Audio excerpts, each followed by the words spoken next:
नमस्कार साथियों, मैं आपका दोस्त भूपेंद्र सिंह चंद्रावत आप सभी का स्वागत करता हूं पीएससी अड्डा पर। आज के इस टॉपिक में हम बात करने वाले हैं कि जो एक आपका एमपीपीएससी मेंस का जो सेकंड पेपर होता है उसके सेकंड पेपर में एक दे रखा है समुदाय आधारित संगठन। ये स्पष्ट रूप से आपके सिलेबस में दे रखा है और अधिकांश से जो प्रश्न पूछा जाता है ये सेकंड पेपर के सेकंड पार्ट में पूछा जाता है। हालांकि अब कभी कभी ये संविधान में भी पूछ लेते हैं। तो मैं यहाँ पर जो मेरे द्वारा लिखा गया एक प्रश्न है उसी के उत्तर जो मैंने लिखा है उससे आपको समझाऊंगा कि ये हम अच्छा कैसे लिख सकते हैं। इसको अभी तक उन्होंने जो पूछा है वो 3 नंबर और 6 नंबर के हिसाब से उन्होंने पूछा है। तो लगभग ये मैंने इसको 100 से 120 शब्दों के बीच में लिखा है ताकि आप इसे अच्छे से कवर कर सकें। चलिए तो पहले एक सामान्य सी जानकारी देख लेते हैं कि समुदाय आधारित संगठन किसे कहते हैं। तो ये कि क्षेत्रीय स्तर पर निर्मित वे गैर लाभकारी संगठन जिनका उद्देश्य स्थानीय निवासियों की मदद करना है। और इसके बाद है किसी विशेष समुदाय द्वारा निर्मित या किसी विशेष समुदाय की मदद करने हेतु निर्मित ये संगठन गैर शासकीय एवं निजी भूमिका में होते हैं। देखिए अब यहाँ पर परिभाषा पढ़िए, एक बेसिक बता देता हूँ कि जो सामुदायिक संगठन होते हैं वो आपके आसपास भी हो सकते हैं और कुल मिला के किसी क्षेत्रीय स्तर पर काम करते हैं। दूसरी बात गैर लाभकारी यानी कि नो प्रॉफिट नो लॉस, ठीक है। इसके साथ ही इन्हें सरकार से कोई मदद मिलती नहीं है ना। ये स्थानीय निवासी जो भी हैं वह अपने जेब खर्च से एक समुदाय बनाते हैं यानी कि संगठन बनाते हैं और आसपास के क्षेत्रों में अगर जो भी समस्या हो उन समस्या से निपटने के लिए ये पूरा का पूरा संगठन काम करता है। तो परिभाषा अगर आपसे एमपीपीएससी मेंस में पूछे तो आप यहाँ पर 3 नंबर में भी ये काम कर सकता है, ज्यादा तो नहीं है, तो इससे भी आपका काम हो जाएगा। लेकिन अगर आपसे 100 शब्दों में पूछे तो उसके लिए मैं आगे और चलूंगा।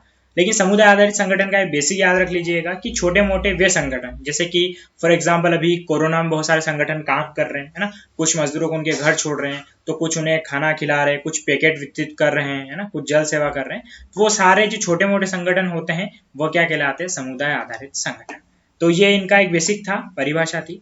अब अगर इनके कार्य अगर मैं स्पष्ट रूप से कहें कि इनके कार्य क्या हैं, तो जो कार्य हैं वो कुछ ऐसे हैं जैसे कि पहला है स्थानीय स्तर पर आवासीय सुविधाएं उपलब्ध करवाना। जैसे कि आपने रेन बसेरा का नाम सुना होगा, हालांकि वो तो शासकीय होता है, लेकिन फिर भी कुछ सामुदायिक संगठन जो है वो अपने इलाके में अगर कोई गरीब हैं या मजदूर हैं या उनके पास रहने की सुविधा नहीं है तो उन्हें वह रहने के लिए जो मकान या कुछ समय के लिए जो टेंट सुविधा है वो उन्हें उपलब्ध करवा सकते हैं। इसके अलावा दूसरा है खाद्य सुरक्षा, यानी कि अभी मैंने आपको बताया कि जैसे कि वे लोग जिनको भोजन अभी नहीं मिल पाता है उनके आसपास के क्षेत्रीय स्तर पर, तो वे समुदाय उन्हें भोजन उपलब्ध करवाते हैं जो भी उनकी आवश्यकता है। या जैसे कि आपने लंगर का नाम सुना होगा, है ना, बहुत सारे जो मंदिर वगैरह होते हैं उसमें लंगर चलते हैं। या जैसे कि आपने अमृतसर सुना होगा, है ना। तो ऐसे ही बहुत सारे जो छोटे मोटे समुदाय होते हैं वह उनका डेली का रूटीन होता है कि कुछ लोगों को वो खाना खिलाते हैं, तो ये काम भी होता है। इसके अलावा आपदा बचाव एवं राहत कार्य, तो जैसे कि मान लेते कि क्षेत्र में अगर बाढ़ आ जाती है या सूखा पड़ जाता है या भूकंप आ जाता है तो उस दौरान जो क्षेत्रीय लेवल के समुदाय होते हैं वह भी बहुत अच्छे से काम करते हैं, ठीक है। जो एनडीआरएफ वगैरह टीम तो है ही सही, लेकिन जो सामुदायिक संगठन होते हैं उन लोगों से ज्यादा परिचित होते हैं, इसलिए वे उनके आपदा बचाव राहत कार्यों को अच्छे से कर सकते हैं। इसके अलावा चौथा पॉइंट है कि महामारी और संक्रमण काल में स्वास्थ्य सुरक्षा, जैसे कि स्वास्थ्य सुरक्षा भी उन्हें उपलब्ध करवाते हैं।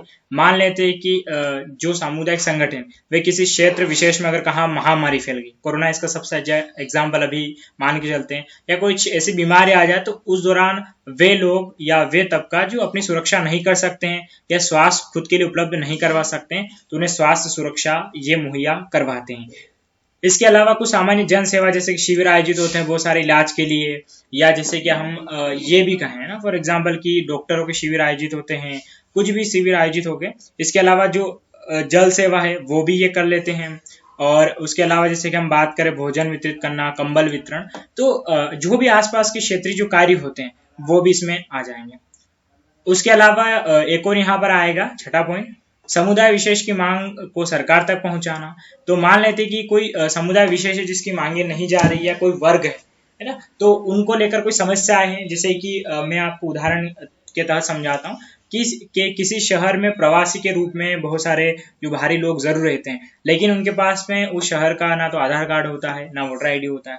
तो कभी कभी ये होता है वो काफी लंबे समय से टिके हुए हैं, तो कुछ समुदाय जो होते हैं यानी कि जो सामुदायिक संगठन है, उस समुदाय की जो मांग है उस मांग को क्या करते हैं वो सरकार तक पहुंचाते हैं। तो उसके अलावा परिवहन व्यवस्था उपलब्ध करवाना, तो कभी कभी एक स्थान से दूसरे स्थान तक ले जाने के लिए परिवहन व्यवस्था भी उपलब्ध करवा देते हैं। हालांकि सरकारी है ही सही, लेकिन ये निजी संगठन भी उपलब्ध करवाते हैं ना। तो ये इनके जो कार्य हैं, अगर परीक्षा में पूछे तो आप ये 7 कार्य अच्छे से लिख सकते हैं एज इट इज। इसके अलावा आपको भी जो अपने आसपास जो सामुदायिक संगठन वो कार्य करते हैं तो उनके कार्य भी आप लिख सकते हैं। अब इनके सामने क्या समस्या और क्या चुनौतियां हैं वो भी हम देख लेते हैं। देखिए, सबसे पहली बात तो ये कि रूढ़िवादिता से ग्रस्त होना। एक मेन चीज होती है कि अक्सर जो भी सामुदायिक संगठन होते हैं वो किसी विशेष धर्म या जाति के लिए होते हैं। पहली चीज तो ये भी होती है।